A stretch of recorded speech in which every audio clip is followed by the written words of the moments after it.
Triad is a word that's thrown around quite a lot nowadays. From the psychology pseudo-intellectuals to the edgy TikTok editors, the world is currently in full supply of people and ideas who abuse the word triad. But in the cyberpunk world, we find a version of the word that's not contaminated with toxicity or ill intent. By all means, one could actually say that the cyberpunk version saves lives. In the ancient texts of 2013, specifically from the Near Orbit Scroll, we learn of the actual triad. A set of rules followed by the spacers of space. Spacers were basically what citizens or people who lived in space were called in the cyberpunk world. The three triads were pressure, gravity, and radiation. These triads were also classified as legs, and the first leg of the triad was gravity, which revolved around helping spacers adapt to their gravity-free environments. This aspect existed because the cyberpunk world had not yet invented artificial gravity. The first leg that I intend on covering today will be gravity, which surprisingly also had three aspects within itself.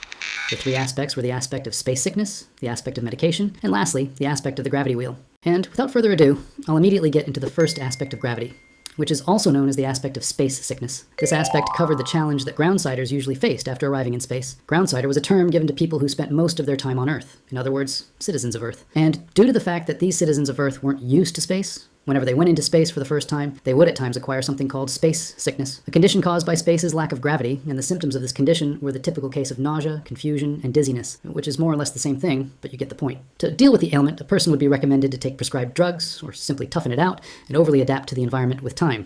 The second aspect of the gravity triad was medication. Medication was specifically taken to minimize the toll that space took on the human body. The first medication forced upon people by the second aspect was calcium tabs, which were taken to help strengthen weak bones that would be expected of a body that had spent too much time in a gravity-free environment. The second medicine forced upon a person would be diuretics, which were used to help minimize the puffiness of the body that resulted from the blood pooling at the top of the body as the result of having no gravity in space. The third medicine was vasoconstrictors, which were used to raise the blood pressure of spacers to compensate for the lack of gravity. And at last, the final aspect of the gravity triad was the gravity wheel, a tool found within all habitats to help fight against the gravity-free space by producing 0.5 Gs, which was achieved whenever the wheel created a centrifugal force. Spacers were required to visit these wheels for an hour per 1 to 3 days, and if a person was in a bad condition due to the 0G environment, they would be allowed more time in the wheel.